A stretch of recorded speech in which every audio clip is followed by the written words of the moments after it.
Okay, get a start. Welcome to Naushad nice chemistry. आज के lecture में हम लोग आज का लेक्चर है लेक्चर नंबर 15 क्लास 12 के फिजिकल केमिस्ट्री के सॉल्यूशन चैप्टर का लेक्चर नंबर 50। आपको पता है कि लास्ट डे हमने ये chapter solution chapter physical chemistry का फिनिश कर दिया था। अब इसमें जो प्रोबेबल मल्टीपल चॉइस क्वेश्चंस बनते हैं उनमें कुछ इंपॉर्टेंट मल्टीपल चॉइस क्वेश्चन पर आज हम लोग डिस्कस करेंगे, यानी ऑब्जेक्टिव टाइप क्वेश्चंस और उनमें भी एमसीक्यू मल्टीपल चॉइस क्वेश्चन पर हम लोग डिस्कस करेंगे, जिसमें हमने 25 मल्टीपल चॉइस क्वेश्चंस इस चैप्टर से तैयार किए हैं जो बहुत इंपॉर्टेंट है और उनको पहले हम टोटल उसका वीडियो क्लिप आपको दिखा देंगे और उस 25 क्वेश्चंस टोटल का, और उसके बाद थोड़े थोड़े क्वेश्चन ले करके और उसमें जिस क्वेश्चन में हिंट्स की जरूरत पड़ेगी वो सब हम बताते चलेंगे। तो मुझे लगता है कि 25 क्वेश्चंस में से 50% क्वेश्चन यानी 12 क्वेश्चंस में हिंट्स की जरूरत आपको पड़ेगी, तो उसके लिए हल्का हल्का सा हिंट्स हम देते चलेंगे। क्वेश्चन मैं दोबारा नहीं लिखूंगा, क्वेश्चन आप जो प्रिंटेड आपका फोटोशूट आपके पास मिलेगा बस उसको आप कॉपी कर लेना। हाँ, सॉल्यूशन मैं यहां लिखूंगा, हिंट्स लिखूंगा, जिसमें जो जरूरत है क्वेश्चन दोबारा नहीं लिखूंगा, याद रखिएगा। चलिए गेट स्टार्ट।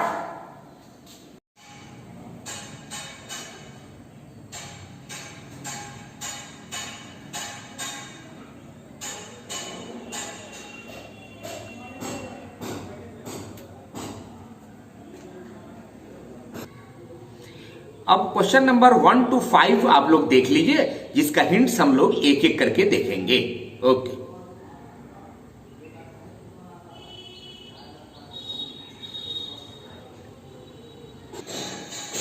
क्वेश्चन नंबर 2 है what which is not affected by temperature.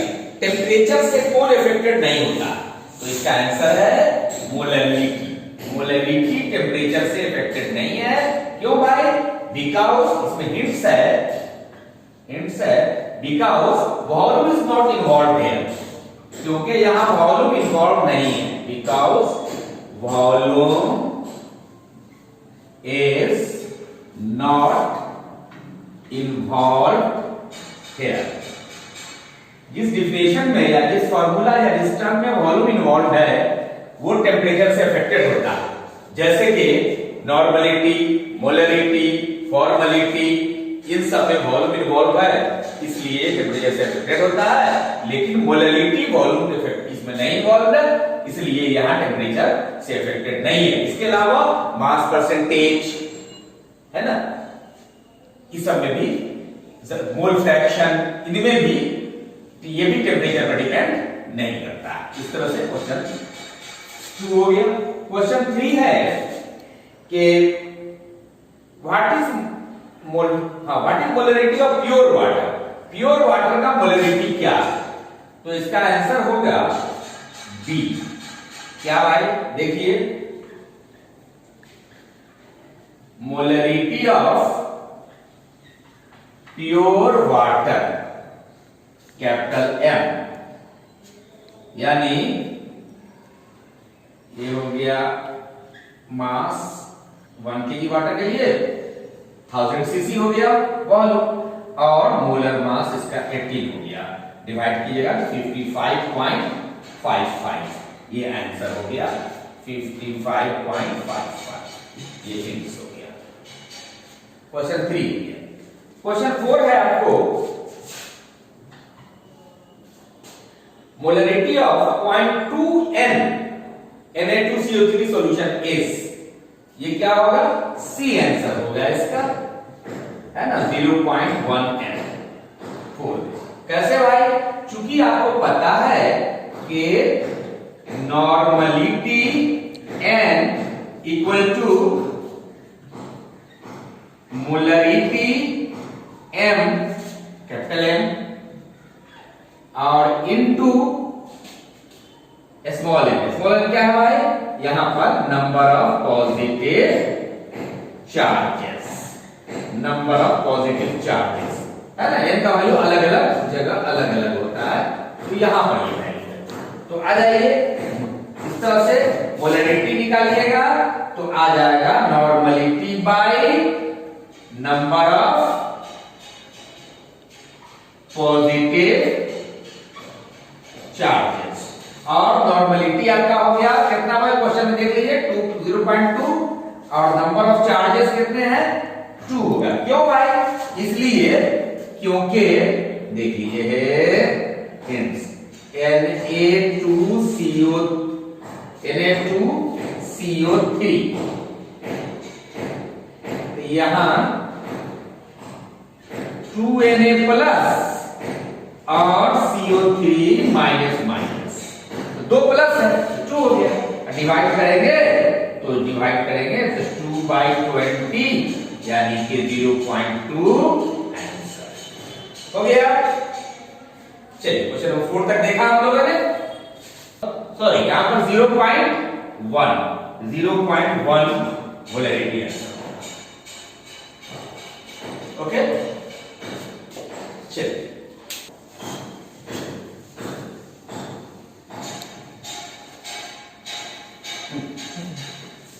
हाँ, नाउ क्वेश्चन नंबर 5।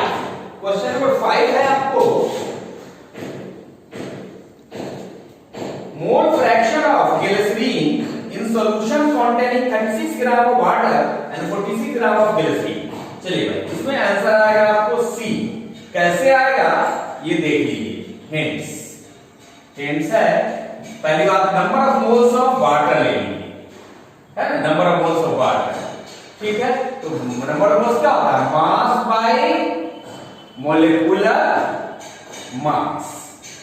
मास वाटर कितना लिया भाई, तो मास वाटर का है 36 ग्राम, क्वेश्चन देख लीजिए, और मोलर मास होता है 18, तो टोटल हो गया 36 बाई 18, तो 2 हो गया।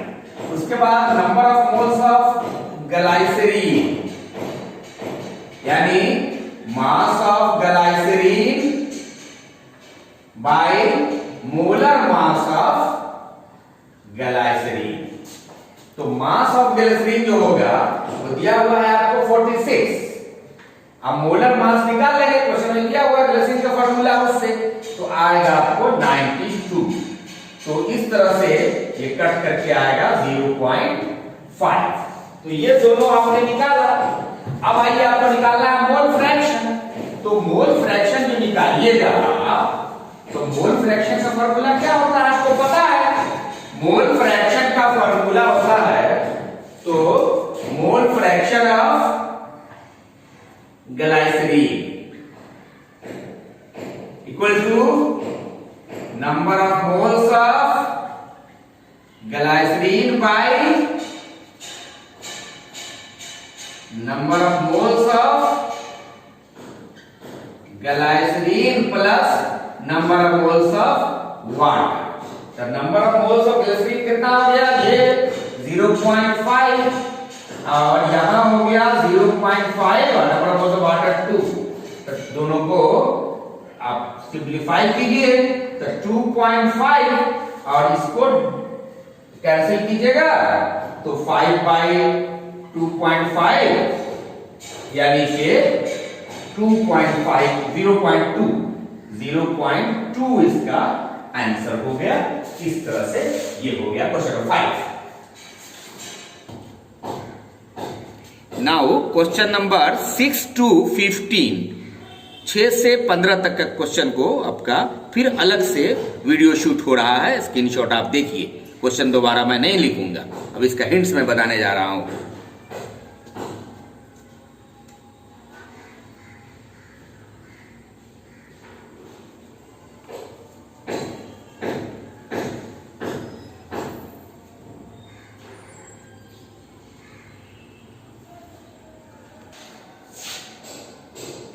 बिकॉज इसका आंसर इसलिए होगा बिकॉज कोलिगेटिव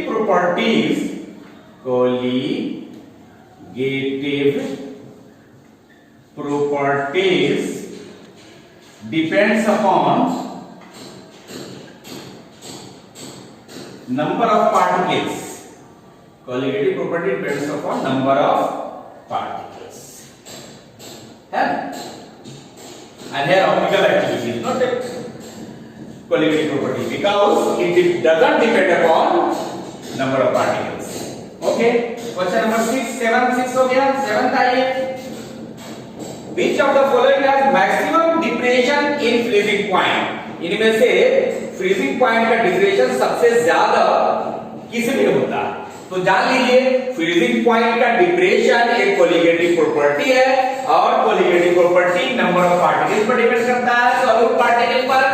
तो इसमें जो चारों दिए हुए हैं पार्टिकल्स, चारों जो मॉलिक्यूल हैं K2SO4, NaCl, यूरिया और ग्लूकोज, इनमें K2SO4 का नंबर ऑफ पार्टिकल्स सबसे ज्यादा है, इसलिए इसका depression in freezing point maximum होगा. तो A हिंस क्यों भाई? इसलिए देखिए K2SO4 का आयोनाइजेशन होगा 2K प्लस और SO4 2 minus.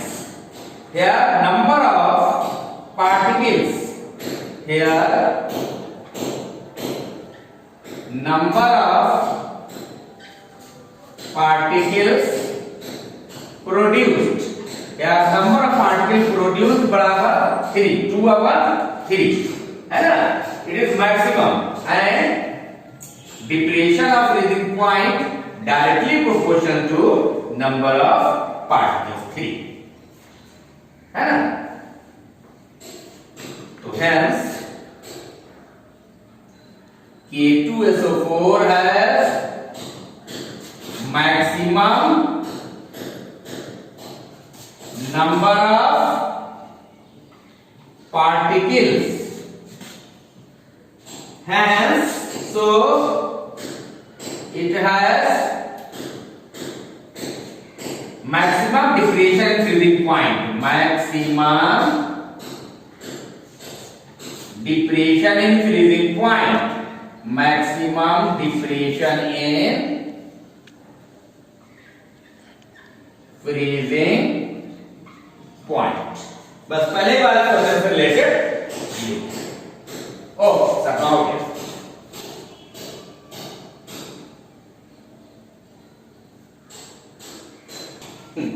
क्वेश्चन नंबर 8 है which one has highest boiling point? Boiling point जो है एलिवेशन ऑफ बॉइलिंग पॉइंट, ये भी जो है वो ये भी कोलिगेटिव प्रॉपर्टी है और ये भी नंबर ऑफ पार्टिकल पर डिपेंड करता है.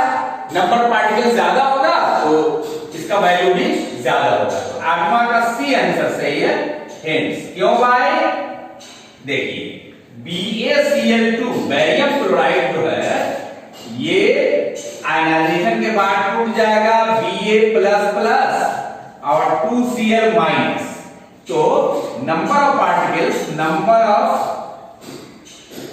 पार्टिकल्स प्रोड्यूस्ड बराबर 3 है ना. It has maximum number of particles and it has maximum number of particles. हो गया.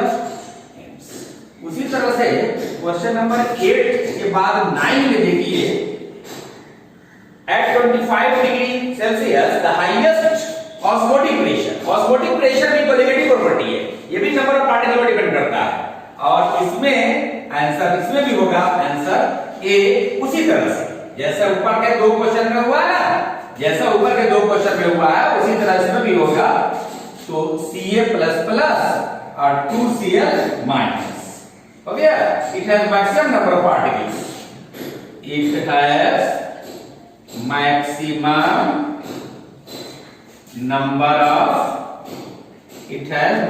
नंबर ऑफ पार्टिकल्स 3 है ना. इसलिए ये सही हो गया. क्वेश्चन नंबर 9 देख लिया आपने.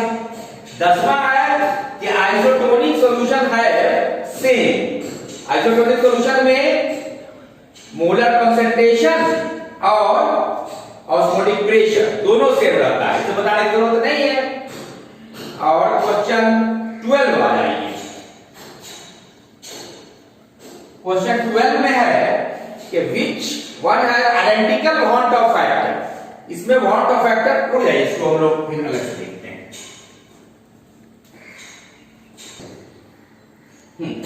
अब क्वेश्चन नंबर 12 है, which one has identical want Hoff factor. Want Hoff factor identical किसमें है, एक जैसा किसमें है, तो आपको पता है कि van't Hoff factor I equal to number of particle after dissociation by number of particle before dissociation. तो यहां हम लोग इसको एनालाइज करते हैं तो पाते हैं, तो देखिए क्या पाते हैं भाई, K4FeCN6 ये एनालाइजेशन के बाद देगा 4K प्लस और FeCN6 4 माइनस नंबर पार्टिकल कितना होगा 4/5 और इसी तरह Al2SO4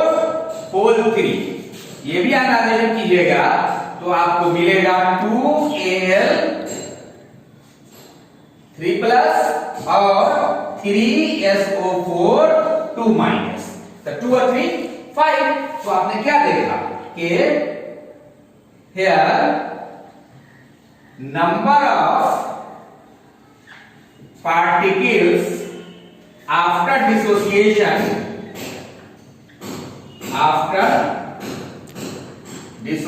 बराबर 5। here number of particles after dissociation equal to 5, इस दोनों है ना, तो इसलिए hence want of factor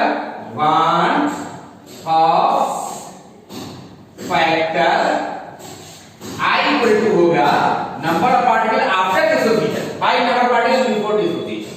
तो number of particles after dissociation by number of particles before dissociation। तो इस तरह से आफ्टर डिसोसिएशन कितना है 4 3 5 4 1 5 दोनों आगे में 5 है, अब बिफोर डिसोसिएशन दोनों में एक ही है तो 5/5 1 यानी 5, तो 5 आंसर 5 हो गया, आंसर सी हो गया, यानी दोनों ये और ये in both case cases। Okay,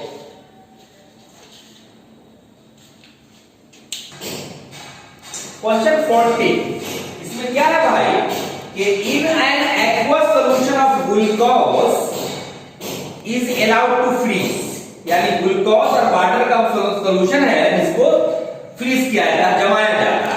then crystals of which substance will be separated out first, इसमें सबसे पहले किसका सब्सटेंस बाहर निकलेगा, ग्लूकोज का या वाटर का या दोनों का। तो आपको पता है कि प्योर सॉल्वेंट में कोई भी नॉन वोलेटाइल सॉल्यूट मिलाते हैं तो उसका फ्रीजिंग पॉइंट घट जाता है, डिप्रेशन हो जाता है। तो वाटर का फ्रीजिंग पॉइंट जो है वो पहले आएगा और उसमें जब ग्लूकोज मिला दीजिएगा तो उसमें बाद में आएगा। नेचुरली वाटर पहले फ्रीज आउट होगा, जमेगा और उसका आइस पहले आपको मिलेगा, यानी हिंट्स आप ले लीजिए। बी क्वेश्चन हुआ कि फ्रीजिंग टेम्परेचर ऑफ सॉल्यूशन कम होता है फ्रीजिंग पॉइंट ऑफ वाटर से। दिस इज फॉर ये freezing point of water, freezing point of pure water. और ये हो गया फ्रीजिंग पॉइंट ऑफ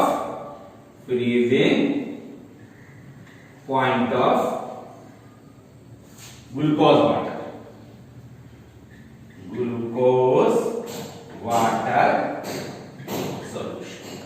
नेचुरली ये वाला सही होगा, यानी water will be correct answer.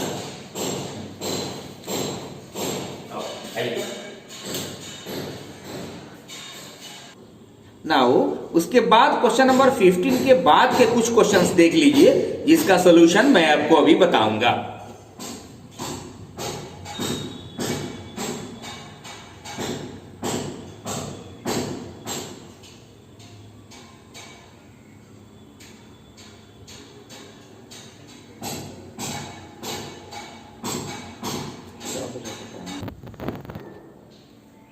Now question 50 question है osmotic pressure of the solution is given by the relation. Osmotic pressure solution का किस रिलेशन से पता चलता है? तो इसका आंसर होगा डी। कैसे भाई? अब इसका हिंट्स देखिए। है आपको पता है कि pi equal to R C T, या इसको लिख सकते हैं pi equal to S C T, या इसको लिख सकते हैं pi by C equal to S T, and this is the, और ये आंसर है आपका pi by C equal to S T. और क्वेश्चन नंबर 16 ले लीजिए, 16। क्वेश्चन नंबर 16 है 234.2 gram of sugar syrup contains 34.2 gram of sugar. What is the molar concentration of the solution? यानी molarity निकालनी है। तो ये एक अच्छा खासा क्वेश्चन है, तो आ जाइए देखिए। गिवन क्या दिया हुआ है भाई? Mass of solution,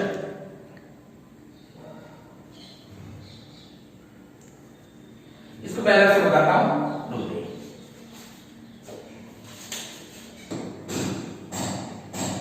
question number 16, इसमें पहले क्वेश्चन पढ़ के हम लोगों ने डाटा कलेक्शन कर लिया। तो ये डाटा निकला, mass of solution 234.2 gram, mass of solute 34.2 ग्राम, और मास ऑफ सॉल्वेंट निकालना है, इसमें से इसको घटा दिया 200 ग्राम। और उसके बाद क्योंकि मोलरिटी निकालना है, मोलर सॉल्यूशन निकाल, मोलर कंसंट्रेशन निकालना है, तो मोलरिटी ये होता है। अब आप इसको पुट कीजिए, बैठाइए।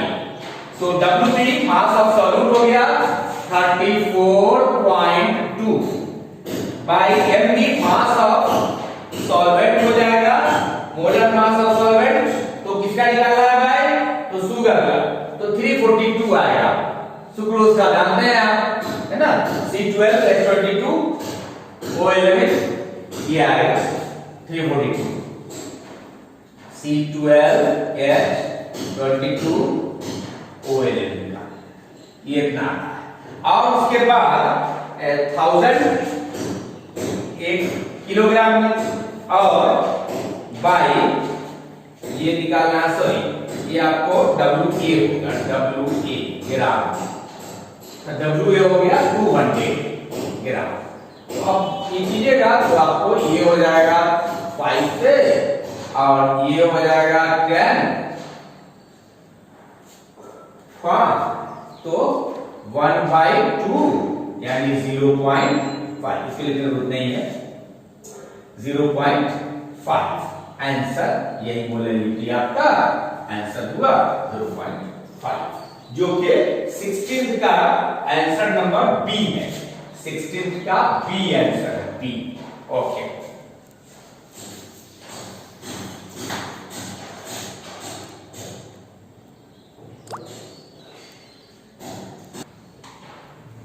क्वेश्चन नंबर 17, इसमें कुछ नहीं पूछ रहा है, आपको पूछ रहा है relative lowering of vapour pressure क्या होगा। तो सी आंसर हो गया। हिंट्स देख लीजिए, relative lowering of vapour pressure is PO minus PS by PO equal to XB mole fraction. This is the relative lowering of vapour pressure. Now question number 18 में आ जाइए। क्या है? 4 gram of NaOH dissolved in 250 milliliter of a solution, molarity of the solution will be। तो सबसे पहले आप data note कीजिए। तो डाटा क्या दिया हुआ है भाई? तो डाटा है WB इक्वल टू 4 ग्राम और V equal to 250 millilitre. MB molar mass of solute, MB for NaOH is, जोड़िएगा इसको तो आ जाएगा आपको 23 प्लस 16 प्लस 1 यानी कि 40 आया मोलर मास इसका, NaOH का। और निकालना आपको क्या है भाई? तो आपको निकालना है मोलरिटी, निकालना है मोलरिटी, आपको सॉल्यूशन का निकालना है ना, मोलरिटी निकालना है। तो ये डाटा हो गया। अब आइए फॉर्मूला देखिए। तो चूंकि पता है आपको के मोलरिटी m इक्वल टू क्या WB by MB into 1000 by V है ना, इन मिलीलीटर। तो ये हो गया आपको डाटा कलेक्शन, ये हो गया आपको formula. Now put the values. WB का वैल्यू कितना है भाई, तो 4। MB का वैल्यू कितना है, तो 40 इंटू 1000 बाई, और V का वैल्यू कितना है, तो 250। और इसको कैलकुलेट कीजिएगा तो 2 आपको आएगा 0.4 आएगा, 0.4 मोल per litre, mole per litre answer.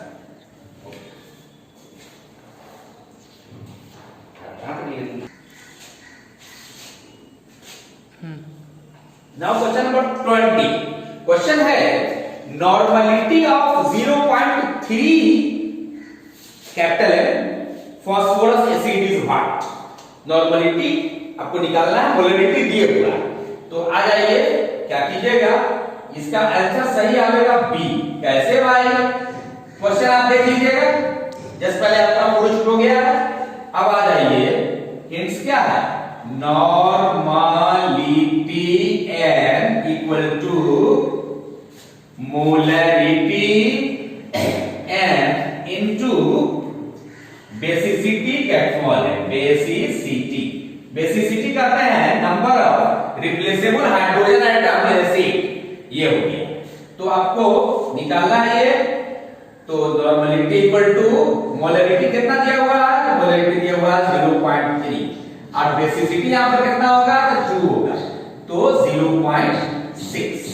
Basicity कैसे पता चलेगा, तो बेसिसिटी पता चलेगा, आप उसका स्ट्रक्चर देखिएगा तो पता चल जाएगा, है ना। ये स्ट्रक्चर होता है H3PO3 का स्ट्रक्चर ये होता है। तो यहां पर बेसिसिटी बराबर 2 है, वैसे बेसिसिटी यानी n बेसिसिटी बराबर 2। एक ये और ये ठीक।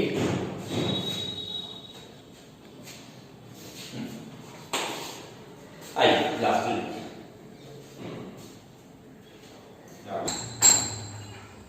Now question number 20 to 25, last phase of this lecture।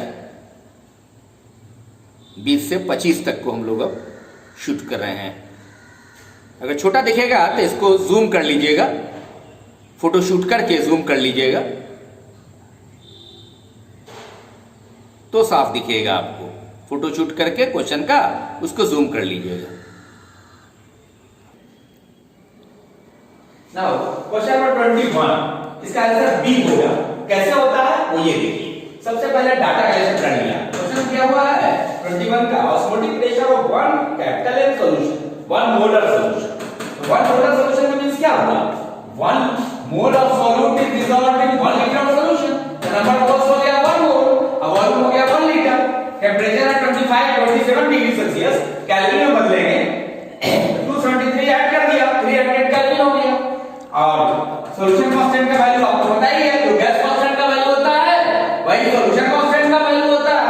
और पाई का ऑस्मोटिक प्रेशर निकालना है, तो वांट ऑफ इक्वेशन से आपको पता है कि पाई v इक्वल टू nRT, ये फार्मूला हो गया। और आपको पाई निकालना है, तो पाई इक्वल टू हो जाएगा nRT बाई v। और अब आ जाइए, इसका वैल्यू बैठा दीजिए। n की जगह हो गया 1, r की जगह हो गया 0.082, और t की जगह पर हो गया 300 केल्विन है 300, और बाई वॉल्यूम की जगह हो गया, वॉल्यूम की जगह 1 litre.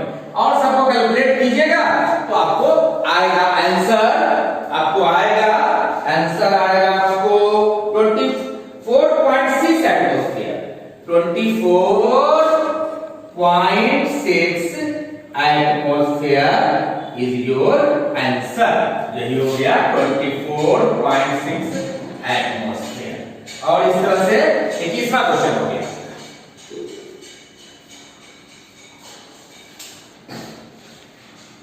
Now question number 22, 22वां question का आंसर है आपको बी 87%। कैसे? तो आ जाइए, इसमें दिया हुआ bound of factor of 0.1 m BaNO3 whole to solution is 2.74, यानी बाउंड ऑफ फैक्टर I का वैल्यू है 2.74, सॉरी 2.74 I का वैल्यू है। और बैरियम नाइट्रेट जो है वो डिसोसिएशन के बाद ये बनता है, number of particle after dissociation कितना हो गया? 2 और 1 3। तो here n equal to number of moles after dissociation equal to 3 हो गया, 2 है 3। अब डिग्री ऑफ डिसोसिएशन बराबर होगा I बराबर alpha equal to I - 1 n - 1, ये हो गया। I के जगह लिख दीजिएगा 2.74 -1 बाय n की जगह कितना होगा भाई? तो n हो गया 3 -1, और इसको हटाइएगा तो 1.74 बाय 2, और इतना कीजिएगा तो 0.87 परसेंटेज में लिखिएगा तो 87%। ये डिग्री ऑफ डिसोसिएशन हो गया इसका, ये आंसर है इसका, ये फॉर्मूला है। ओके, 22वां क्वेश्चन आप समझ गए होंगे।